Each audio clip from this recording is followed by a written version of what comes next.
Seorang pria berusia 30 tahun itu menjatuhkan bobotnya di bangku usang di samping teman sesama sopir angkot yang sedang berkumpul. A kemudian melepas topi yang selalu menutupi kepalanya selama bekerja. Kemudian mengguyar rambutnya yang sedikit gondrong. Tidak jarang ia memakai masker saat berkendara. Entah apa tujuannya, apa dia malu atau apa, hanya dia yang tahu. Tapi itu membuat teman sesama sopirnya bersyukur. Bukan apa-apa, di antara puluhan sopir angkot di rutenya. Hanya dia pria tertampan. Bahkan wajah tampannya itu sangat tidak cocok jika harus menjadi seorang sopir jalanan. Pantasnya dia jadi direktur atau artis. "Bro minum," ucap salah satu sopir yang tubuhnya penuh dengan tato. Pria itu menanggapi dengan senyuman dan gelengan kepala. "Alah, jangan sok suci lo. Kita semua sudah paham kebiasaan masing-masing. Namanya juga sopir, nggak jauh-jauh dari map asteris kan. Ini udah lumrah terjadi di mana-mana. Asal jangan benda haram yang satu itu aja, jika tidak mau berurusan dengan BN dan pihak berwajib." "Lia, bro. Selama kita nggak lagi narik, minum nggak masalah kali. Nggak bikin bahaya penumpang ini." Teman-temannya berkali-kali menawari dia minuman. Namun tetap ia tolak. Kuat sekali ia menahan godaan di tengah perkumpulannya. "Jangan-jangan lo sebenarnya itu intel, kan? Lagi nyelidikin kita-kita ini pemakai atau bukan?" tebak salah seorang. Pria yang menjadi perbincangan mendonggak menatap teman-temannya. "Sudah gue bilang sejak awal. Gue bukan intel, gue emang punya misi. Tapi misi gue nggak ada hubungannya sama kalian yang suka tel asteris R atau pemakai sekalipun. Misi gue ini soal pribadi gue, masa depan hidup gue." "Apa ini masalah cinta?" tanya pria di sampingnya. "Bukan cinta juga, sih. Tapi lebih ke mendekati itulah," ucapnya yang tidak mau terus terang dengan masalahnya. "Lo lagi PDKT sama cewek?" Pria itu tampak berpikir, bukan PDKT. Tapi masih mencari sih. "Udahlah, nggak usah dibahas. Biar masalah gue aja yang beresin. Terus kenapa lo nggak pernah mau gue ajak minum? Lo anti?" tanya pria bertato dan sebelah daun telinganya yang bolong sebesar gagang sapu itu. Pria itu menghela nafas panjang sebelum menjawab. "Gue bukan pecundang yang gak berani minum. Gue juga bukan pria baik-baik yang anti minum. Gue lebih tepatnya pria baji asteris-asterisan. Minuman yang lo pada minum, nggak ada apa-apanya dibanding dengan minuman Fana sering gue minum dulu. Hampir semua merek udah gue cicipin." Menatap botol-botol minuman di meja butut itu, lamunannya kembali ke beberapa bulan yang lalu. Flashback. Suara musik mendentum dan lampu kelap-kelip menambah suasana di dalam sebuah kelab di pusat kota. Terlihat tiga pria tengah menikmati minuman yang tersedia di atas meja. Tidak hanya tiga pria, ada juga beberapa wanita sebagai penghiburnya. Namun pria itu tidak seperti dua temannya yang digelendotin oleh dua wanita seksi. Dia sering pergi ke kelab, tapi tidak pernah suka disentuh oleh wanita. Pria itu sangat kuat dalam minum. Sebanyak apapun ia minum, tidak pernah sampai hilang kendali. Lah masih bisa pulang dengan mengendarai mobilnya sendiri hingga ke apartemen. Iya, pria itu jika pulang dalam keadaan maasterisbuk, ia tidak berani pulang ke rumahnya. Karena tentu akan mendapat ceramah panjang dari ibunya. Pria bernama Alsaki Alton, adalah pria tampan dan kaya. La bekerja sebagai wakil direktur di perusahaan papanya. Dan dalam beberapa bulan ke depan, tepatnya di usianya yang genap 30 tahun, ia akan diangkat sebagai CEO. Namun harapannya akan pupus atau tertunda karena insiden yang telah ia lakukan malam itu. Dania, wanita yang selalu mengejar Saki. Begitu panggilan pria itu. Saat ini berada di tempat yang sama. Ia akan melakukan segala cara untuk bisa mendapatkan pria tampan itu. Maka cara licik pun ia lakukan demi melancarkan rencananya. "Tuan, ini minumannya." Seorang pelayan menyerahkan sebotol lagi pesanan Saki. Tanpa rasa curiga, Saki menuang minuman ke dalam gelasnya dan meminumnya lagi. Namun saat setengah minuman itu masuk ke dalam tenggorokan, La merasakan ada sesuatu yang aneh. "Kenapa, Ki?" tanya Jamie. "Kok minuman gue rasanya aneh?" "Aneh gimana?" tanya Deki. "Enggak, Papa. Mungkin perasaan gue aja, karena udah banyak minum." Tidak mau ambil pusing, ia tidak lagi memikirkan masalah minuman yang rasanya berbeda. Namun, beberapa saat Saki jadi gelisah. La merasa gerah, tubuhnya serasa panas luar dalam. "Ada apa ini? Apa yang terjadi sama gue? Jangan-jangan minuman itu?" gumam Saki dalam hati. Sadar ada sesuatu yang aneh, Sakit bangkit dari duduknya dan pamit pada teman-temannya. "Si Asteris L. Ada yang main-main sama gue." Meski diambang kesadaran yang hilang, Saki masih bisa mengendalikan tubuh dan pikirannya. La berjalan sempoyongan di lorong. Ya, klub ini berada di sebuah hotel milik temannya. Si pemilik sengaja menyatukan dua tempat itu dalam satu gedung. Karena, agar memudahkan para pelanggan jika sudah dalam keadaan map asteriska berat dan tidak bisa pulang. Melihat Saki keluar dari klub, Denia segera mengejar Saki. La akan memanfaatkan kesempatan itu untuk memiliki Sakit seutuhnya. Saki, pria yang sangat peka, masih bisa menyadari ada orang yang mengejarnya. Segera berbelok dan bersembunyi di belakang tanaman pot yang cukup rindang.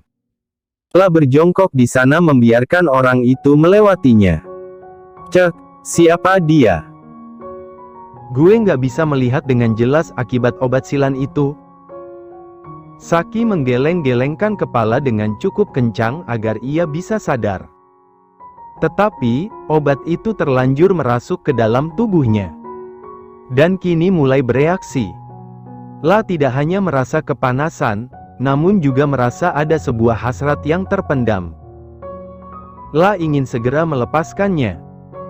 Saki menoleh ke arah samping saat seorang wanita memakai pakaian OB keluar dari sebuah kamar dengan menenteng alat pembersih. Saki bangkit dan tanpa diduga ia mendekap wanita itu dan mendorongnya kembali masuk ke dalam kamar.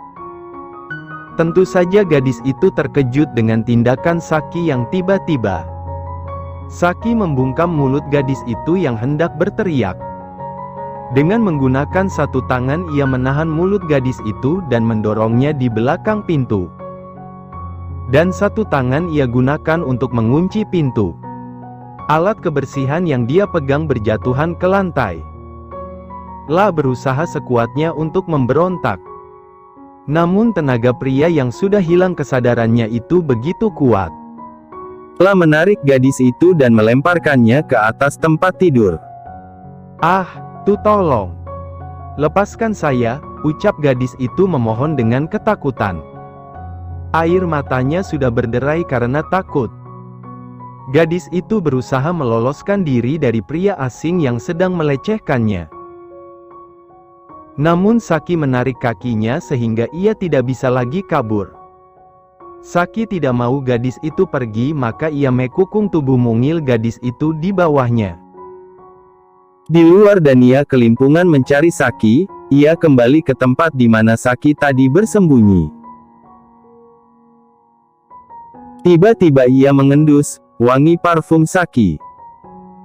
Sepertinya tadi dia berada di sini. Lalu kemana dia sekarang? Masa iya, gue periksa satu persatu kamar di sini? Yang ada nanti gue dikira pengganggu. Di dalam kamar gadis itu terus memberontak ingin dilepaskan. Dia sudah memohon dengan iba, namun sepertinya Saki sudah dalam pengaruh obat dan tidak pernah sadar dengan apa yang ia lakukan saat ini. Tolong mem. Mulut gadis itu dibungkam dengan mulut Saki. La memaksa gadis itu. Sekuat apapun ia melawan, pada akhirnya ia hanya bisa pasrah dan menerima semua perlakuan kasar Saki. Sampai sesuatu yang selama 20 tahun ia jaga dari sentuhan pria, kini telah terenggut. La hanya bisa menangis meratapi nasibnya yang kini telah diruda paksa oleh pria yang tidak ia kenal. Saat terbangun nanti hanya akan menyisakan penyesalan bagi kedua insan yang tengah berusaha mencapai puncak dengan seluruh peluh yang mengucur di tubuhnya. Hanya Saki yang merasakan nikmat dalam keadaan tidak sadar itu, tidak dengan gadis itu yang hanya merasakan sakit yang amat sangat. Pagi hari Saki terbangun dengan kepala yang sangat sakit. La duduk dan meregangkan ototnya yang terasa pegal. La merasa seperti telah bekerja keras semalaman. Jelas saja ia bekerja keras, karena telah melakukan olahraga malam yang menguras energi. Astaga! Kenapa gue enak gini? Saki menyingkap selimut yang menutupi tubuh polosnya. Namun, betapa terkejutnya ia saat melihat ada bercak berwarna merah di atas spray. Apa yang udah gue lakuin semalam? Kenapa bisa ada noda darah di sini? Saki bukan pria bodoh yang tidak tahu bercak apa itu. Jelas sekali itu adalah bercak darah. Apalagi ia mencium selimut dan spray yang berbau keringat. Shit! Kenapa gue nggak ingat sama sekali? Saki berusaha mengingatnya tapi tidak bisa. Yang ia ingat adalah saat ia keluar dari kelab dan merasa ada yang mengikuti lalu melihat seorang gadis keluar dari salah satu kamar. Setelahnya ia tidak ingat apapun. Jadi, apa yang kamu lakukan bersama wanita di hotel itu, Saki? Teriak Atar papanya Saki. Saki hanya diam menunduk, ia tidak berani mengatakan yang sebenarnya pada papanya. La tahu seperti apa papanya itu, ia sangat galak. Dia mendidik dengan keras sejak kecil. Jangan kira mama tidak tahu Atar.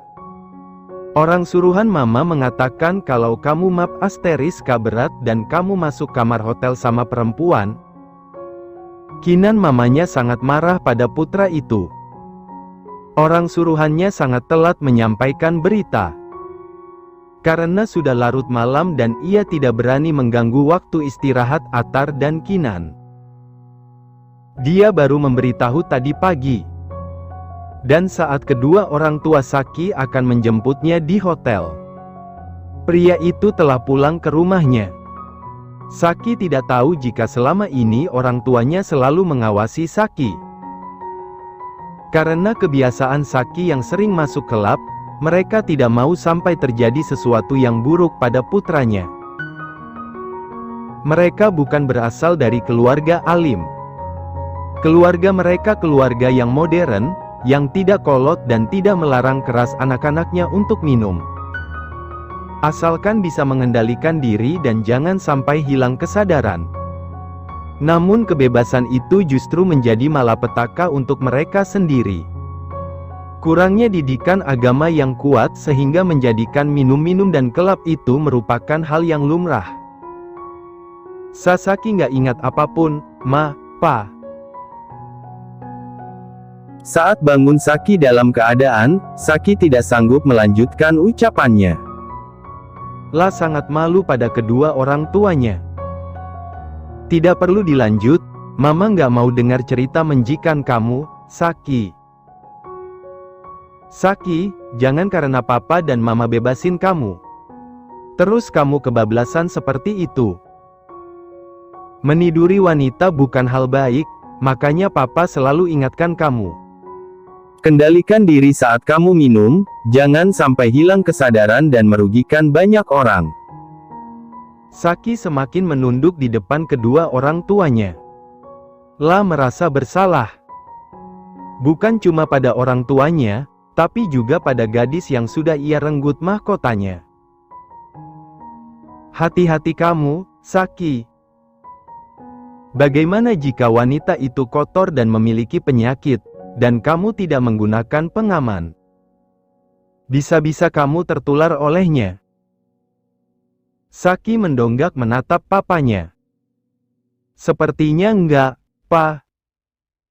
Dia bukan wanita seperti itu. Dari mana kamu tahu? Kamu saja tidak sadar bukan? Tanya Atar. Dia masih virgin, Pa, Ma.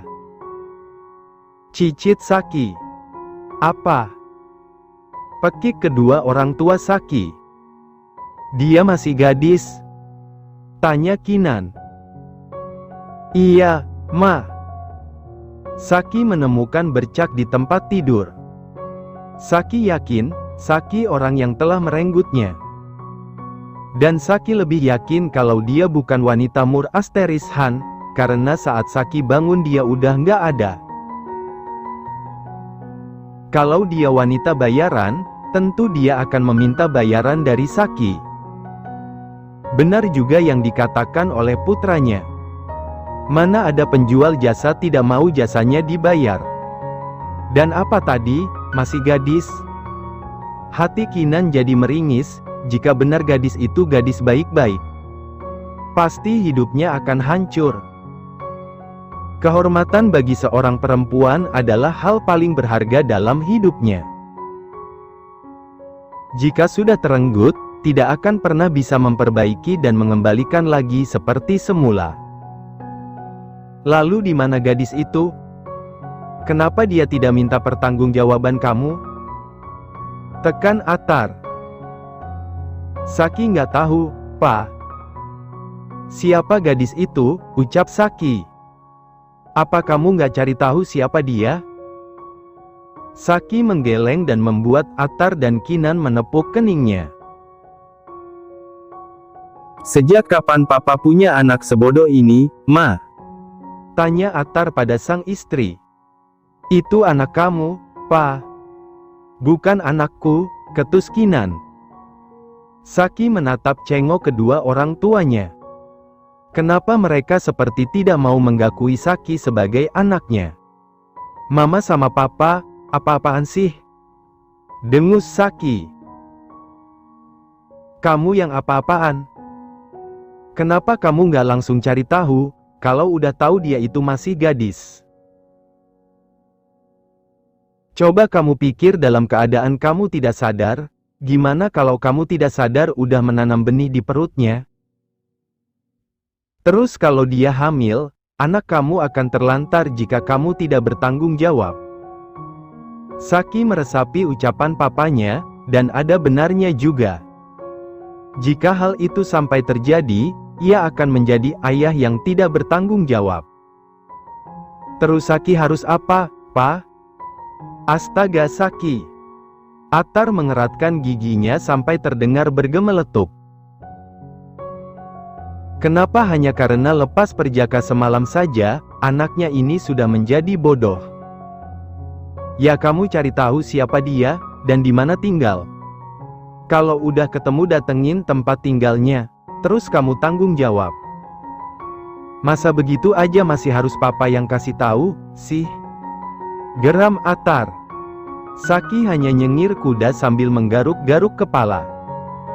Hehe, maaf, Pa. Hihimipi, ejek Atar. Ya udah, Saki mau cari tahu dengan mulai cek rekaman CCTV di hotel. Tapi sebelumnya, Saki mau mandi dulu. Saki berjalan melewati kedua orang tuanya menaiki tangga menuju kamarnya. "Saki, jangan lupa. Mandi besar. Kamu abis begituan," teriak Kinan namun ia dibekap oleh suaminya. "Mama, jangan kencang-kencang. Nanti orang rumah dengar, berabe." "Hehe, Mama lupa." Kinan nyengir menyadari kesalahannya. "Hadah, anak sama mama sama aja bahasanya." Setelah bersih-bersih dan ganti baju, Saki kembali lagi ke hotel tempat ia menghabiskan waktu semalam dengan gadis asing. Saki telah melakukan mandi besar, ia mandi seusai orang melakukan junub. Pria itu bisa? Jawabannya tentu saja tidak. Karena tidak pernah belajar agama dengan baik, alhasil sebelum mandi ia searching dulu di aplikasi terpintar andalan sejuta umat manusia. Barulah ia praktek, itu pun saat hendak mulai ia membaca doanya melalui tulisan karena belum menghafalnya. "Jadi, semalam lo abis nidurin cewek?" tanya Ray teman Saki sekaligus pemilik klub plus hotel itu. "Nggak usah banyak bak asteris lo. Cepetan kasih gue rekaman di lorong kamar 11-15. Gue butuh sekarang cepetan." "Iya, nggak sabaran banget sih. Padahal baru pertama lo lepas perjaka, sampai segitunya. Nggak simpan akan ada ruginya kali, kalau cuma perjaka lo yang hilang." "Back asteris? Gue udah ngerusak segel tuh cewek. Kalau dia bawa benih gue gimana? Gue nggak mau tanam benih sembarangan, terus diabaikan begitu saja."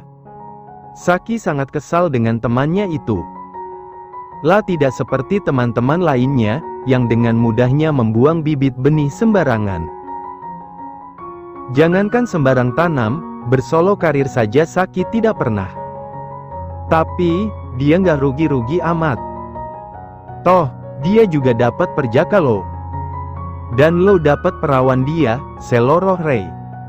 Tentu saja gue rugi. Ini pertama buat gue, tapi gue nggak ingat rasanya seperti apa. Ucap Saki semakin kesal. Jadi lo penasaran sama sensasinya? Ray semakin menggoda teman yang baru lepas perjaka itu. Ada rasa senang juga karena Saki itu ternyata normal. Saat dalam pengaruh obat, yang ia cari adalah perempuan. Ray menghela nafas lega sepanjang jalan menuju ruang CCTV. Mereka berdua ditambah dua petugas penjaga, melihat rekaman di tempat dan jam yang Saki sebutkan. Dan benar saja, Saki memaksa seorang gadis masuk ke dalam sebuah kamar. "Tunggu. Itu bukannya karyawan sini, Pak?" tanya Ray pada petugas. "Lia benar, Pak. Dari seragamnya, memang karyawan sini. Dia 0G di sini, Pak. Cari tahu siapa dia." Perintah Ray.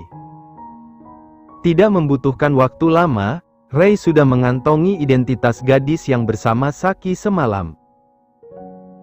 Keduanya kini sedang duduk di ruangan Ray setelah staf membawakan apa yang Ray minta. Jadi namanya Ayla Azura. Saki membolak-balik berkas yang isinya data milik gadis itu. Ya, dia karyawan yang berasal dari kota Sukabumi. Tepatnya dia tinggal di daerah perkampungan pedalaman. Tapi dia ngekos di daerah dekat sini, jelas Ray. Gue akan cari tahu di mana dia tinggal pada teman kerjanya. Thanks, udah bantu gue. Sisanya biar gue yang urus. Setelah itu Saki keluar dari ruangan Ray, kini ia menuju di mana para service room berada. Dia juga bertanya di mana Ayla tinggal. Tidak ada yang tahu pasti Ayla tinggal di mana, tapi mereka menyebutkan alamat kos yang mereka tahu pada Saki.